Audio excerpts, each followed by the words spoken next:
Today we are going to take a look at this lawnmower battery that is dead. Or actually, is it dead or not? Most of the batteries that you get from e-bikes or lawnmowers or other equipment are equipped with a BMS. So is this one as well. I have picked the battery apart and removed the sleeving that is all around it, and we will now take a look at it. This battery in particular are not 18650 but a bigger brand, and those are lithium iron phosphate batteries. That means that their nominal voltage is 3.2 volt. The thing is with the BMS is this is a balancing and a protection system, as I have been talking about before. So a common thing with lawnmower batteries or electric bike batteries is that you leave them over winter.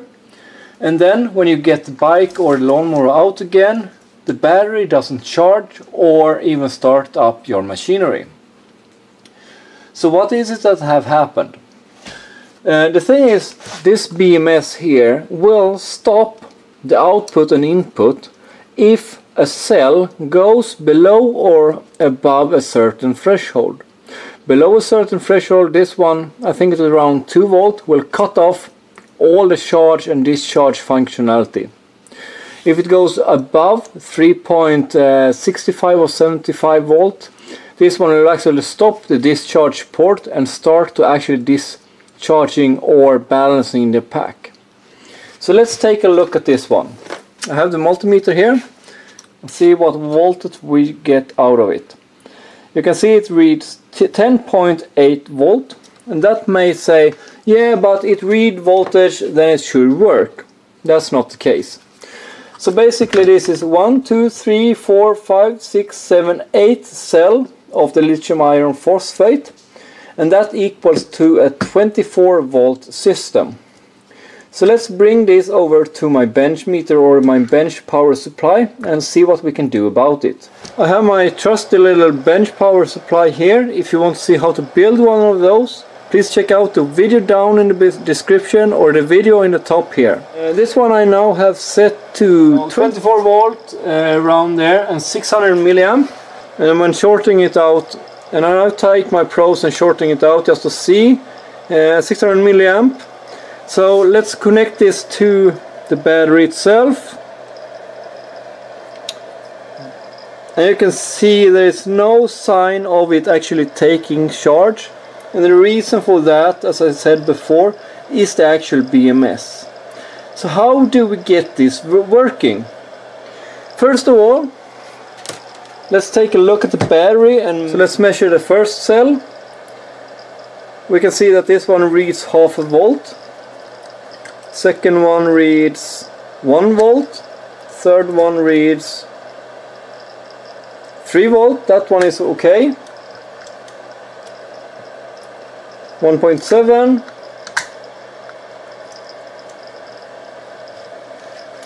3 volt,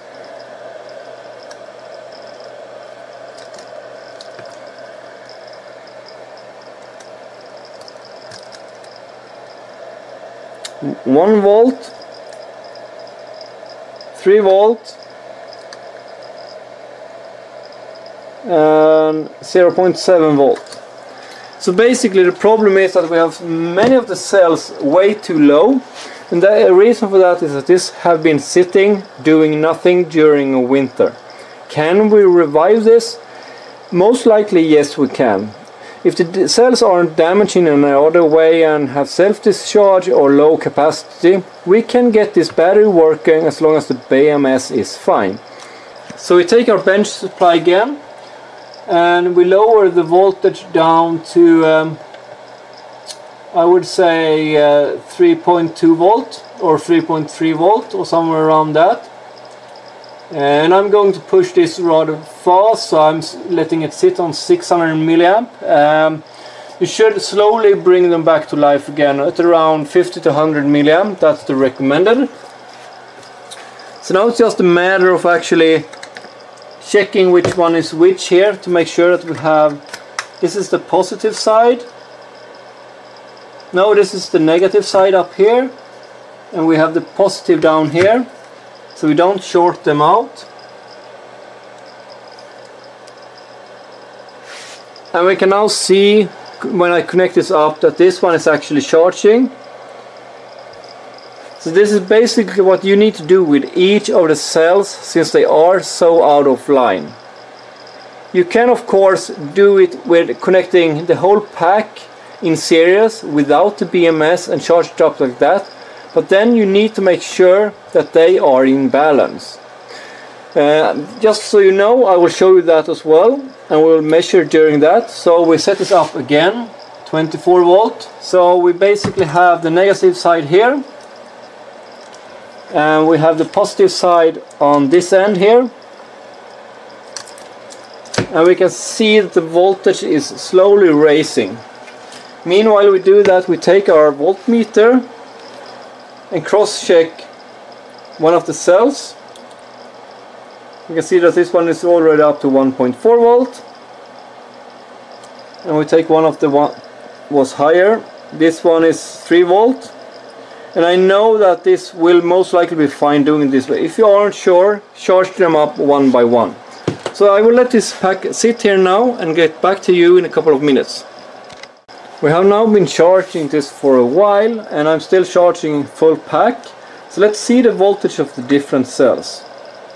The first one is up to 3 volt, 3.1 volt, and then we jump a step, 3.1, 3.2, 3.2, 3.2, 3.3, 3.2. So they are, as you can see, balancing up nicely. And the reason for that is because they have been top balanced before. So the lowest one is actually the ones with lowest capacity left. So let this sit for a little bit more time, and then we'll go back and see if we can charge it via the BMS port instead. The pack have now been sitting after it have been charged. So let's see the voltage a little bit quick. And we can read 25.4 volt. So let's hook it up to the charger through the BMS port. So let's start it up again. 26 volt set, 3 amp, and we start this on. And we go back and hook this up, negative to negative, and positive to positive. And if you can see this now, you can now see that I can charge through the BMS port again. So basically I can take this battery and now hook it up to my lawn mower again, and it will work just fine. Beware of that the first charge cycles it will need to do the balancing as well, because it will have been down to 0. So guys, I want to thank you for watching this video. I hope you learned something, that just because you have lawnmower or an e-bike with a battery doesn't work anymore, it's not 100% dead. Most common thing is actually that it has been discharged below the threshold of the BMS. And when that happens, it disconnects the charge plug or the plug itself. The thing about this one, it can also be electronic issues, but in that case you can still charge the battery up, remove the BMS and use it for something else. So once again guys, if you have not subscribed to my channel, check out the links down below, press the subscribe button, press the notification bell button